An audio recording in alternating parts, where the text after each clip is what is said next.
Hello दोस्तों, नमस्कार दोस्तों, स्वागत है आप सभी का ऑनलाइन एडा फर्स्ट यूट्यूब चैनल पर। इस वीडियो में हम बात कर रहे हैं एक बड़े और लेटेस्ट अपडेट के बारे में जो कि संबंधित है यूपीटीईटी 2025 के एग्जाम कार्यक्रम के बारे में। यूपीटीईटी 2025 के एग्जाम कार्यक्रम के साथ साथ अगर बात की जाए यूपीटीईटी नोटिफिकेशन को लेकर, नोटिफिकेशन के साथ साथ अगर बात की जाए आवेदन के बारे में, एग्जाम डेट को लेकर, एग्जाम डेट के साथ साथ अगर बात की जाए नई प्राथमिक शिक्षक भर्ती के विज्ञापन को लेकर और शिक्षा सेवा चयन आयोग के अध्यक्ष के बड़े फैसले के बारे में डिटेल में बात करेंगे। चैनल को सब्सक्राइब करके बेल आइकन को दबा लें और वीडियो को लाइक कर दें, जिससे कि आपको रियल ऑथेंटिक जानकारी ऑनलाइन अडाफा स्टडी यूट्यूब चैनल के माध्यम से मिलती रहे। अभी हाल ही में आप सभी ने देखा था कि उत्तर प्रदेश के अंदर एक नोटिफिकेशन जारी किया गया था, या यूं कहें कि नोटिफिकेशन के साथ साथ आप सभी के लिए शिक्षक भर्ती को लेकर जानकारी दी गई थी। शिक्षक भर्ती को लेकर जब जानकारी समाचार पत्रों में आई तो उसमें ये बताया गया था कि नगर क्षेत्र में 6 महीने के अंदर नई शिक्षक भर्ती का विज्ञापन निकाला जाएगा। इसको लेकर जानकारी जो दी गई थी वो यहाँ पे आप सभी के सामने जो देखने के लिए मिली थी, वो शिक्षा मंत्री को कहीं ना कहीं आग्रह करने के साथ साथ उन्होंने इसमें बताया था कि जो यूपीटीईटी होगा, यूपीटीईटी के साथ साथ जो नई शिक्षक भर्ती होगी उससे संबंधित जो प्रोसेस है वो शिक्षा सेवा चयन आयोग शुरू करेगा।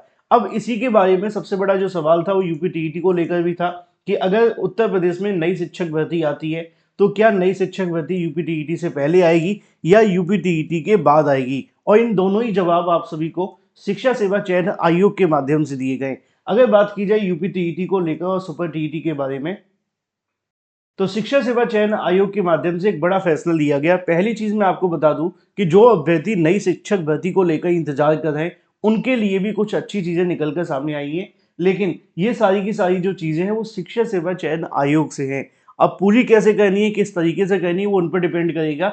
लेकिन फिलहाल की जो जानकारी है वो यूपीटीईटी को लेकर पहले बताते हैं कि यूपीटीईटी 2025 के नोटिफिकेशन को लेकर शिक्षा सेवा चयन आयोग इससे संबंधित जो भी कार्य है वो कंप्लीट कर लिए गए हैं। मैंने आपको बताया भी था कि परीक्षा नियामक प्राधिकारी के सचिव के साथ में शिक्षा सेवा चयन आयोग ने एक बैठक की थी, क्योंकि इससे संबंधित उन्होंने डाटा मांगा था कि अब तक जो यूपीटीईटी हुआ है वो किस तरीके से हुआ है, किस आधार पर हुआ है, कौन कौन सी चीज़ें देखने के लिए मिली है, कौन कौन सी कठिनाइयों का सामना करना पड़ा है। यानी कि यूपीटीईटी से संबंधित तमाम तरीके की जो ब्रीफिंग थी वो यहाँ पर शिक्षा सेवा चयन आयोग ने कंप्लीट कर ली थी पीएनपी से मिलकर के, और जो भी संबंधित डाटा था वो भी कहीं ना कहीं आयोग को स्थानांतरित कर दिया गया था। सवाल ये था कि अब यूपीटीईटी का नोटिफिकेशन कब तक जारी होगा और इसके बारे में आयोग की क्या तैयारियां हैं। अगर हम बात करें यूपीटीईटी नोटिफिकेशन को लेकर, तो परीक्षा नियामक प्राधिकारी से मिले डाटा के आधार पर जो शिक्षा सेवा चयन आयोग है उसने पूरा अध्ययन कर लिया है और यूपीटीईटी नोटिफिकेशन को लेकर काम भी शुरू कर दिया गया है। अब यहाँ पे दो चीजें आप सभी के लिए बेहद महत्वपूर्ण है। पहले जो आयोग है उसकी जो प्राथमिकता है वो पुरानी परीक्षाओं को कराने के लेकर है, जिससे कि कोई परीक्षा के अंदर कोई ढील ना बरत जाए। जैसे कि आप जानते हैं इतने साल बाद परीक्षा होने जा रही 2022 के बाद में टीजीटी पीजीटी असिस्टेंट प्रोफेसर की, और अगर उन परीक्षाओं में कुछ ऊपर नीचे हुआ तो आयोग की जवाबदेही जो होगी वो मुश्किल हो जाएगी। इसलिए पहले उनका जो फोकस बना हुआ है वो इसको कराने के बारे में है, और उसके बाद यूपीटीईटी का नोटिफिकेशन निकालने की तैयारियां हैं। ठीक है, अब यहाँ से आपको समझ में आ जाना चाहिए कि यूपीटीईटी का नोटिफिकेशन आयोग कब तक जारी करेगा। आयोग के मुताबिक पहले वो असिस्टेंट प्रोफेसर भर्ती की जो परीक्षा अप्रैल में होने वाली है उसको कंप्लीट करेंगे। उसके बाद जो अगला फोकस होगा वो यूपीटीईटी के अलावा टीजीटी पीजीटी का होगा कि किस तरीके से टीजीटी और पीजीटी की परीक्षा करा ली जाए। फिर उसके बाद में कहीं ना कहीं यूपीटीईटी को लेकर जो फाइनल नोटिफिकेशन संबंधित कार्य है वो किया जाएगा। यानी कि जो अभ्यर्थी कहीं ना कहीं यूपीटीईटी का इंतजार कर रहे हैं वो इस बात का ध्यान रखें कि मई के बाद आपके लिए यूपीटीईटी का नोटिफिकेशन जारी होगा।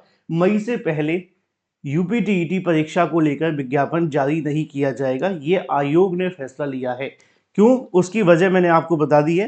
पहले फोकस है कि असिस्टेंट प्रोफेसर और टीजीटी पीजीटी की दोनों परीक्षाओं को शांतिपूर्ण तरीके से करा लिया जाए। नकल विहीन परीक्षा अगर संभव हो जाए तो कराने की कोशिश की जा रही है। अब होगी कि नहीं होगी ये तो आयोग पे बाद में कहीं ना कहीं डिसीजन लेना है, लेकिन उन्होंने यूपीटीईटी को लेकर कंफर्म कर लिया है कि अप्रैल में नोटिफिकेशन नहीं आ पाएगा किसी भी कीमत पे। अगर आता भी है तो मई लास्ट या मई के बाद देखने के लिए मिलेगा। तो ये बात हो जाती है यूपीटीईटी को लेकर। परीक्षा फिर आप जानते हैं नोटिफिकेशन आने के 2-3 महीने बाद परीक्षा भी देखने के लिए मिलेगी, तो संभावित तौर पर आप सभी के लिए जुलाई अगस्त के बाद ही परीक्षा होगी, उससे पहले संभव नहीं है। अब ये बात है यूपीटीईटी के बारे में। निश्चित तौर पर सवाल होना लाजमी है कि नई शिक्षक भर्ती को लेकर कोई उम्मीद है या नहीं। अब हाल ही में मैंने एक जानकारी भी आप सभी को दी थी, जिसमें उन्होंने बताया था कि नगर क्षेत्र में जो विद्यालय हैं उसमें आपकी शिक्षक भर्ती देखने के लिए मिलेगी। समाचार पत्रों में आई थी। समाचार पत्रों में आने वाली जानकारियां ज़्यादा पुख्ता तो नहीं होती, लेकिन मंत्री ने कहा है, उम्मीद है कुछ सोच समझ के कहा होगा।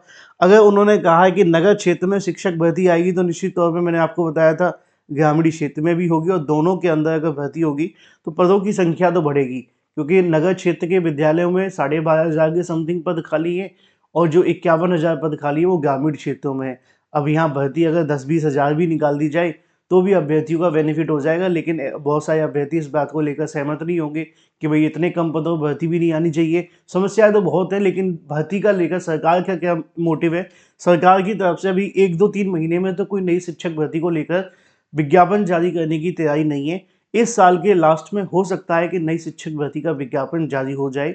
उसकी वजह आप सभी के सामने है। कभी सरकार अनाउंसमेंट करती भी है तो चोरी छुपे देखने के लिए मिलती है, जैसे कि 8 साल होने पे उन्होंने बताया था। तो हो सकता है कि यूपी टीईटी होने के बाद सुपर टीईटी को लेकर जो विज्ञापन है जारी किया जाए, और यूपी टीईटी के बाद जो सुपर टीईटी होगा वो निश्चित तौर पर इस साल के लास्ट तक होने की उम्मीद है। उससे पहले ज़्यादा कुछ कहा नहीं जा सकता, क्योंकि अभी आयोग बिजी है अपनी पुरानी परीक्षाओं को कराने में, और जो पुरानी परीक्षाएं मई जून तक चलने वाली हैं, फिर जाकर के कहीं यूपी टीईटी होगा, और फिर उसके बाद नई शिक्षक भर्ती। देखो, यूपी टीईटी कराना तब भी आसान है, लेकिन नई शिक्षक भर्ती के लिए विज्ञापन निकालना सबसे ज़्यादा मुश्किल है। क्यों मुश्किल है? क्योंकि उसमें सरकार की परमिशन लेनी होगी, रिक्त पदों का जो अध्याचन है वो मांगा जाएगा। जब वो अध्याचन उनको मिल जाएगा, है ना, क्योंकि अभी तक अध्याचन भी नहीं मिला। आपने देखा है 3 बार बैठकें की हैं, और तीनों बार हमें देखने के लिए मिला किसी भी नई भर्ती को लेकर जो अध्याचन है वो नहीं मिले। ना आपकी टीजीटी पीजीटी को लेकर मिले हैं, ना आपकी प्राथमिक भर्ती को लेकर मिले हैं। असिस्टेंट प्रोफेसर भर्ती भी नई आनी थी। यानी कि तरह तरह की जो भर्तियां, उनके विज्ञापन जारी होने हैं, लेकिन नहीं हो पाए। उसकी वजह क्या है? उसकी वजह यही है कि जो रिक्त पद है वो आप सभी के लिए मिल नहीं पा रहे हैं, और ऐसी स्थिति में ये जो विज्ञापन जारी करने के लिए अध्याचन मिलना सबसे महत्वपूर्ण है। तो साल के लास्ट में उम्मीद है कि आप सभी के लिए नई शिक्षक भर्ती यानी कि नई प्राथमिक भर्ती का विज्ञापन देखने के लिए मिल सकता है, अगर सरकार को रहम आ जाता है इन अभ्यर्थियों के ऊपर। तो फिलहाल जो भी अपडेट होगी वो आप सभी को मिलती रहेगी। यूपी टीईटी को लेकर मैंने आप सभी के सामने स्पष्ट कर दिया है कि मई के बाद आप सभी के सामने नोटिफिकेशन जारी करने की तैयारी शिक्षा सेवा चयन आयोग के माध्यम से की जा रही है। बाकी जैसे ही कोई नई और बड़ी अपडेट निकलेगी, सबसे पहले आपको इसी चैनल के माध्यम से दे दी जाएगी। चैनल को सब्सक्राइब करके बेल आइकन को दबा लें और वीडियो को लाइक कर दें। Thank you for watching this video.